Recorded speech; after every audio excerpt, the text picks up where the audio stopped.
ஒரு குட்டி கதை மாதிரி ஒரு ஆட்டோக்காரர் ஒரு கர்ப்பிணி பெண்ணை ஆட்டோல ஏத்திக்கிட்டு ஹாஸ்பிட்டலுக்கு போறாங்க. பெரிய மழை பெஞ்சுக்கிட்டு இருக்கு. அப்ப அவர்கிட்ட இருந்த அந்த கொடைய அந்த கர்ப்பிணி பெண்ணை கிட்ட கொடுத்துட்டு இதை எடுத்துக்கிட்டு போமா அப்படின்னு சொல்றாங்க.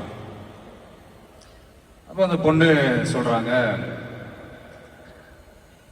ஆனா இது எப்படி நான் உங்ககிட்ட நான் திருப்பி கொடுக்கறது? அதுக்கு அந்த ஆட்டோக்காரர் சொல்றாரு, வேற யாருக்காவது தேவைப்படுறவங்களுக்கு கொடுத்துருமா அப்படின்னு சொல்லிட்டு அவர் போயிடுறாரு.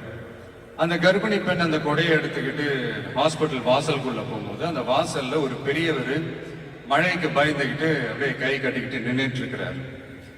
அந்த கர்ப்பிணி பெண் அந்த கொடைய அந்த பெரியவர்கிட்ட கொடுத்து, ஐயா இதை எடுத்துட்டு போங்க ஐயா அப்படின்னு சொல்றாங்க. அதுக்கு அந்த பெரியவர் இதே மாதிரி கேட்கிறாரு, அம்மா நீங்க யாருன்னு எனக்கு தெரியாது, எப்படிமா இந்த கொடையை நான் திருப்பி உங்ககிட்ட கொடுக்கறது? அதுக்கு அந்த பொண்ணு சிரிச்சுக்கிட்டே சொல்றாங்க, வேற யாருக்காவது தேவைப்படுறவங்களுக்கு கொடுத்துருங்க ஐயா அப்படின்னு சொல்லிட்டு போயிடுறாங்க. உடனே அந்த பெரியவர் கொடையை எடுத்துக்கிட்டு பஸ் ஸ்டாப்புக்கு வர்றாரு. பஸ் வருது, ஏறி போகும்போது அங்க பாக்குறாங்க ஒரு பூக்கார அம்மா பூவை வச்சுக்கிட்டு ஒரு அட்டையை இப்படி மழைக்காக பிடிச்சிக்கிட்டு உட்கார்ந்துட்டு இருக்கிறாங்க. பெரியவர் போய் அந்த கொடையை அந்த பூக்கார அம்மா கிட்ட கொடுத்துட்டு அவர் பஸ் ஏறி போயிடுறாரு. பூக்காரம்மா அந்த கொடையை எடுத்துக்கிட்டு வீட்டுக்கிட்ட வரும்போது அங்க ஒரு ஸ்கூல் படிக்கிற பொண்ணு பேக் எல்லாம் மாட்டிக்கிட்டு மழையில ஓடி வர்றாங்க.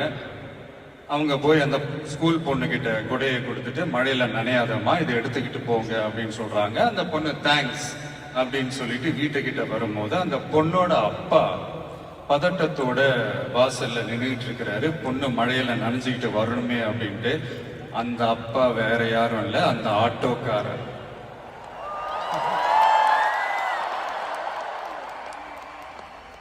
அந்த குடை அவர் கொடுத்த குடை. So the moral of the story is, முடிஞ்ச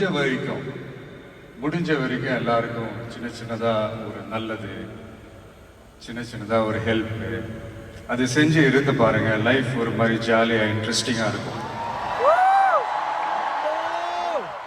ஒரு ஃபேமஸ் சேயிங் ஒன்று இருக்கு, வெள்ளத்துல தவிக்கிற ஒருத்தருக்கு நீங்க படகு கொடுத்தீங்கன்னா பாலைவனத்துல நீங்க தவிக்கிறப்போ அது ஒட்டகமா வந்து நிற்கும்.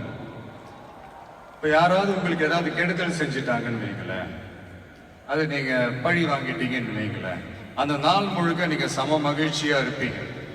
எப்படி பார்த்தல எப்படி பழி வாங்கினேன். ஆனா அதே மனுஷனை மன்னிச்சு விட்டு பாருங்க, வாழ்நாள் முழுக்க நிம்மதியா இருப்பீங்க.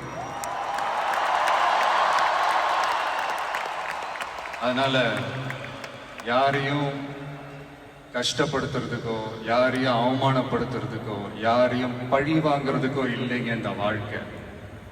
நான் முடிஞ்ச வரைக்கும் முன்னாடியே சொன்ன மாதிரி சின்ன சின்னதா ஒரு நல்லது, ஒரு சின்ன சின்னதா ஹெல்ப் இது செஞ்சு பாருங்களேன். எங்கேயோ ஒரு இடத்துல ஃபியூச்சர்ல உங்களுக்கு இது கை கொடுக்கும் அப்படின்னு நான் நம்புறேன். பிடிச்சிருந்தா எடுத்துக்கங்க, இல்லைன்னா விட்டுருங்க.